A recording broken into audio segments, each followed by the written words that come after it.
Hey Med Circle, Kyle Kittleson, Callie, the lab right here, and of course, Dr. Ramani. Now we just finished filming an entire series on narcissistic abuse. Yeah.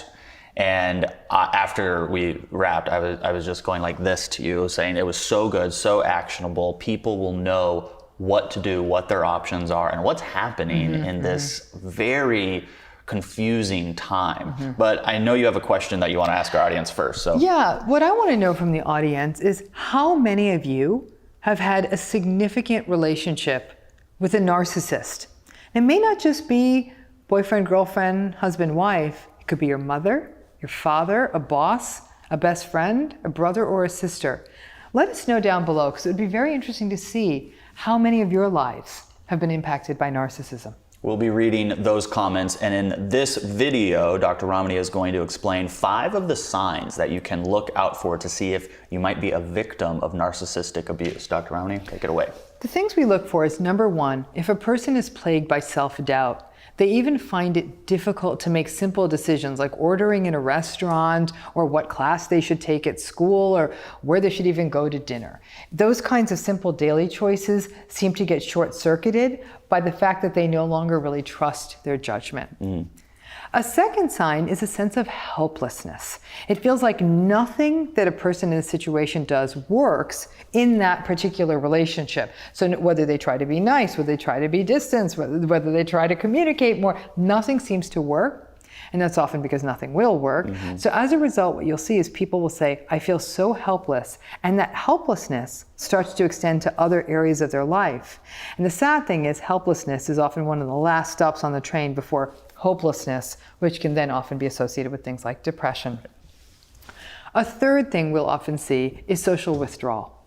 People will often be very embarrassed, ashamed, confused, or humiliated by being in these relationships. They can't see a way out. They're often afraid of being judged. They feel silly that they're in this situation. And as a result, instead of seeing themselves as human, that any of us could be in this situation, they'll often withdraw from other people. They're sometimes also afraid that if they share what's happening in their relationship, other people are going to tell them, you need to get out, and they don't feel ready yet. Right. And we talk about in the series that when you go up to a friend that you think is in a narcissistic relationship and you say leave, it can often keep them in the relationship longer, sever the relationship between you and that person. There's really only negative consequences. So I like that in the series you go through what they should do instead. But let's go to number 4. Number 4 is a lot of anxiety. Now, anxiety is very non-specific. We're living in the era of anxiety. Everyone is experiencing it. But this is a specific kind of an anxiety. It's anxiety that does come from helplessness, and it can be manifested by constantly worrying, not just about the relationship, but about a variety of issues. Anxiety about what will happen if this relationship ends. Anxiety about what will happen if this relationship sticks around.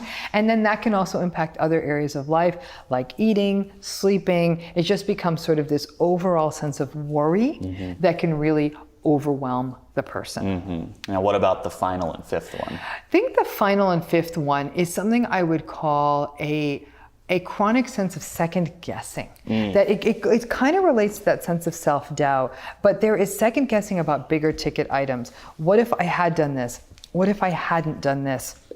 And the challenge then becomes, as a person, often then becomes paralyzed when they're in these relationships. They tend to feel like they can't move any which way. They can't move to get out of it. They can't move to communicate about it. They can't even move in other areas of their life. So I guess it would be second guessing and paralysis that many people in these relationships feel like no matter which way they move, they're walking into an abyss. And so they feel absolutely paralyzed, absolutely stuck. And then they start to second guess every decision that they've ever made in their entire lives. And obviously these 5 signs, and there's lots of others, things like depression and sadness and sometimes irritability. People don't feel like themselves. But those 5 signs are the patterns we most typically see in people who are enduring narcissistic abuse.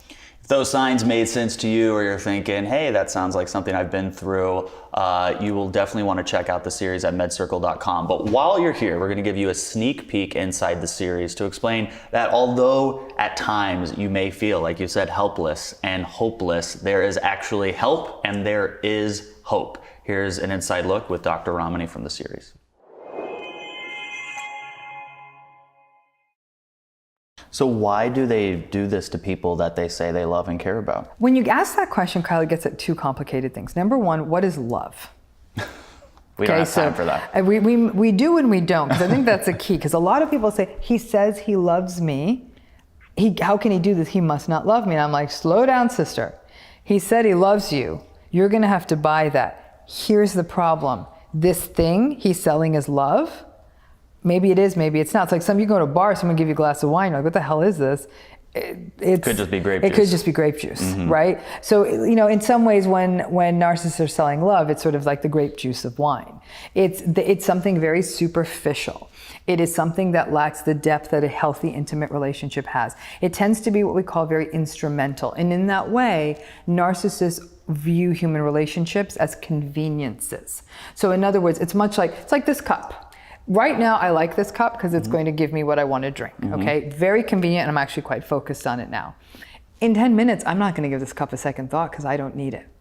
That's how narcissists treat people. You can watch that entire series at medcircle.com, but make sure you subscribe to this YouTube channel where we put out new content every single week, and give us a little thumbs up on that like button. Thanks for watching. I'm Kyle Kittleson. Remember, whatever you're going through, you got this.